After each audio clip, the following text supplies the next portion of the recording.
All right, guys, so it's August 16th, and I'm just out here putting a top coat on our food plot. So we had planted turnips in here probably about a month ago, and this is what we've got so far.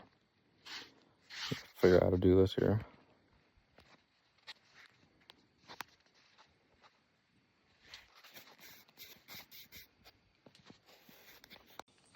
So this is what we've got so far. These are all turnips here. These little guys. We'd planted them, and we've gotten rain maybe 3 times since we've planted them. So we're just out here today. We got a whole week of rain coming. That's what they're calling for. So I'm hoping it gets this good and wet. And we're planting this. It's called green cover. Green cover seed. And it's got the fall release blend in it. It's got your turnips, your rye, your oats, peas, all that stuff. So we are hoping this rain will kind of help this take off. Like I said, we put this plot in like a month and a half ago. It used to be all just like that, those tall weeds. It's nothing but nastiness. And yeah, so we're about 3 of these spreader tubs in, working on our last one now. Then we're gonna go scout that side of the mountain. I've been watching a big one over there, so we'll get this done and we will head over there.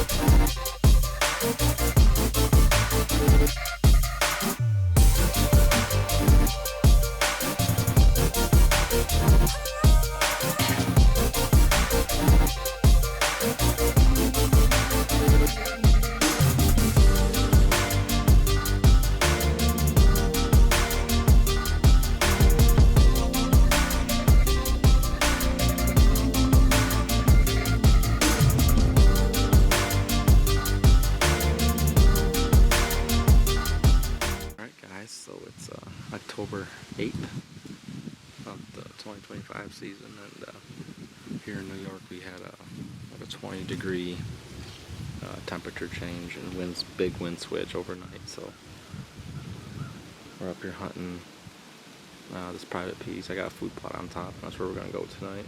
We're looking for the big 8. The story for him officially starts here. So we've been watching this deer all summer, and he's a pretty big boy. The neighbors up here have been seeing him hanging around for, I want to say, they say 3 seasons now. So they predict him to be a 6-year-old deer. It's a great big tall 8-pointer. So typically he'll leave this farm, but last year one of the bigger deer in the herd got killed. So hoping maybe he moves in and tries to take his spot, and then ends up staying all season. So we're gonna go up, get in the tree, and we'll talk to you guys when we get up there.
the setup.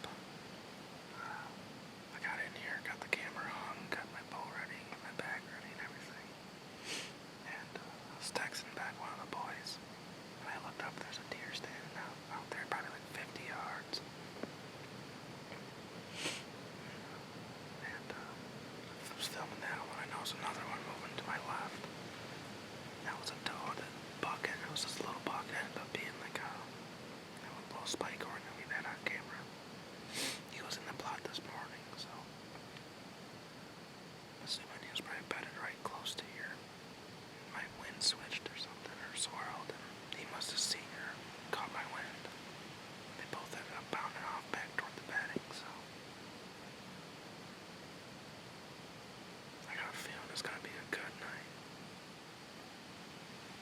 But yeah, I've been in the stand for about probably 45 minutes now. I've seen those deer. I was probably in the stand for maybe 20, 25 minutes. So, show you guys the setup here.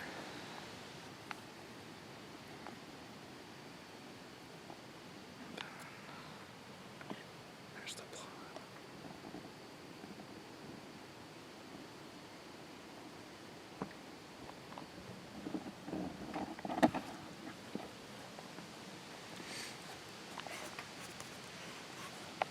We had started a turn-in plot here, but that ended up not taking so hot. So we top coated it with it's a green cover. It's their fall plot mix, so it's got some cereal rye in there, some clover, a little bit of everything.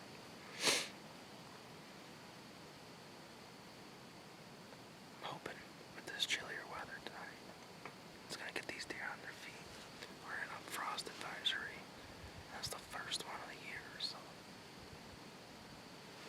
fingers crossed. And bring out the deer.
Alright guys, so we're about out of light. And I think it'd probably be a good idea to bail us a smidge early. Just so, cause we have seen the big 8 in this plot at nighttime.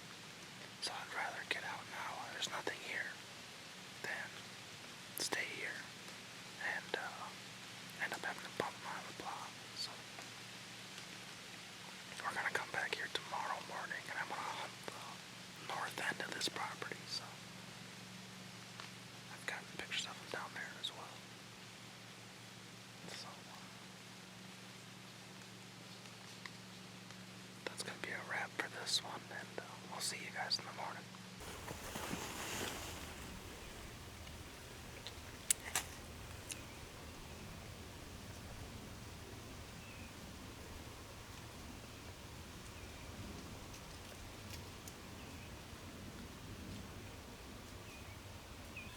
Alright guys, so it's October 18th, and we made a big jump in this video because I never got a chance to go back out.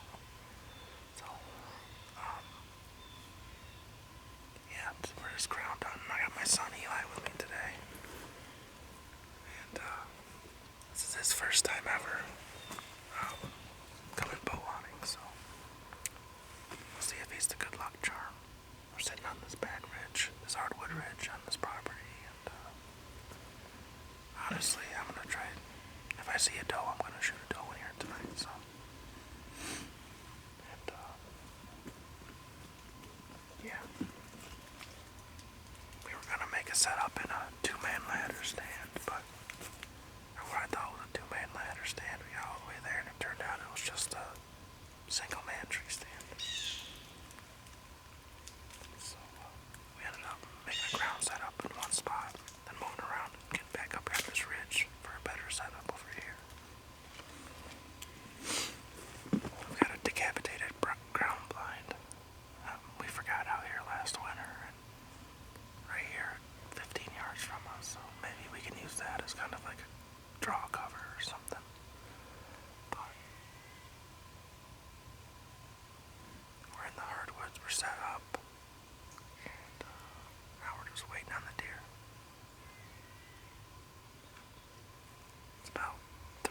food plot is just south of us.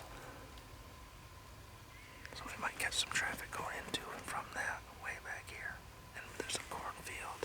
I don't know if you guys can see up there, that big opening. That opening up there. It's a cornfield. So we might catch them coming into and out of that and using this ridge as like a travel corridor in here. So fingers crossed, and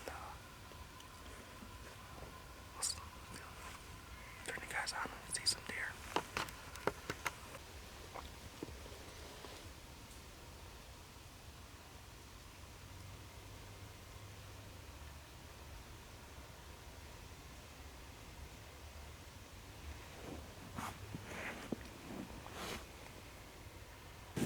Alright guys, so it's October 22nd, and this afternoon I managed to slip in to, I think it's a little staging area, bedding area.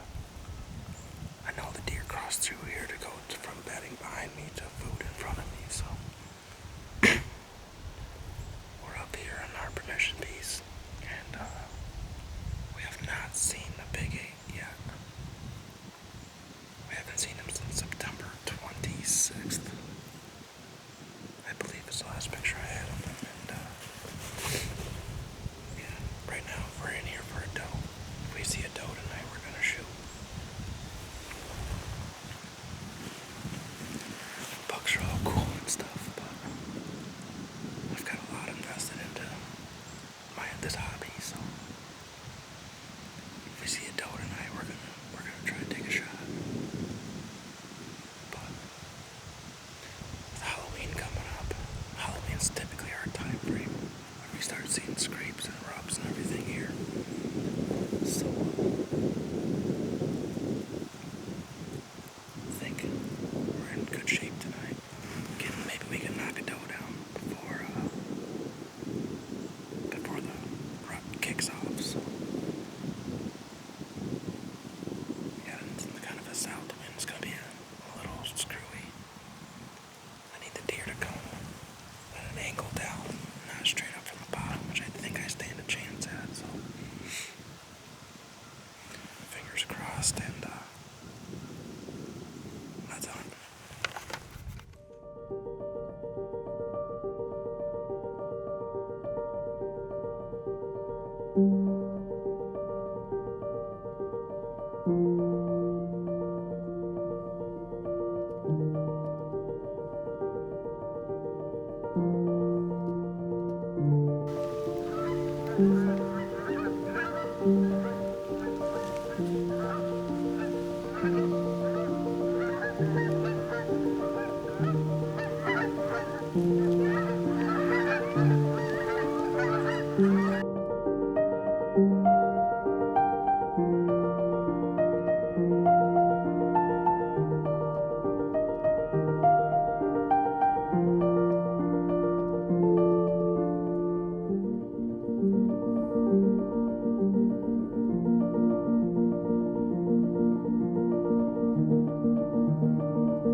Alright guys, so it's about 5:30, 5:40. It's 5:45, and it's looking like it's gonna be a skunk. I don't understand it this year. Last year, we hunted this property a lot, and I seen more deer come out of this corner than I can shake a stick at. And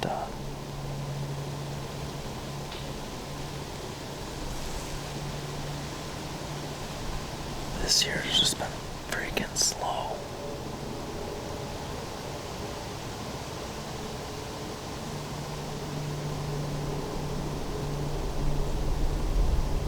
And it's chilly.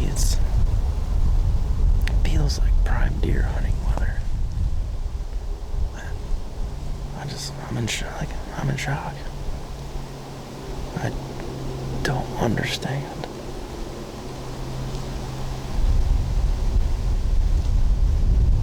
Not much has changed. I did plant corn on the neighbors. There's a big cornfield over there, so my guess is they're probably just sitting in there and not moving unless they have to.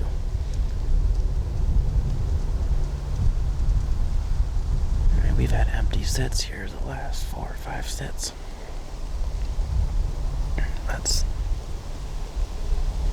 That's not normal.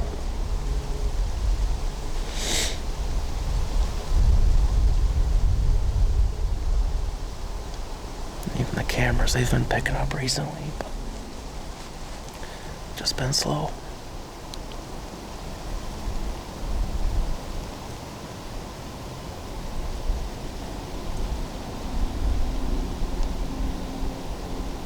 Well, see what this last 30-45 minutes looks like, but fingers crossed, we'll see. I was expecting to see something in here right tight to bedding, and then between bedding and food, the wind it's been okay. I don't understand. I haven't even seen a squirrel in here.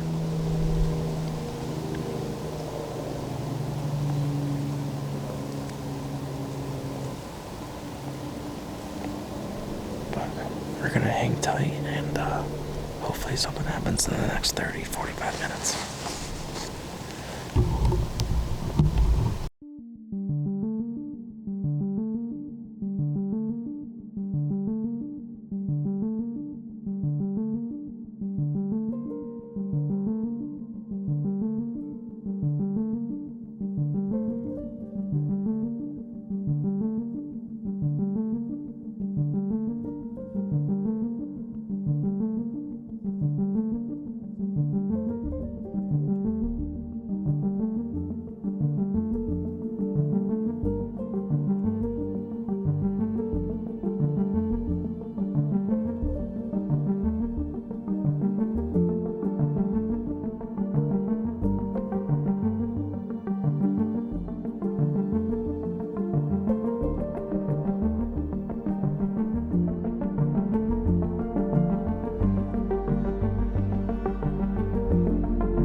So I want to fill you in on what happened because everything got kind of wild.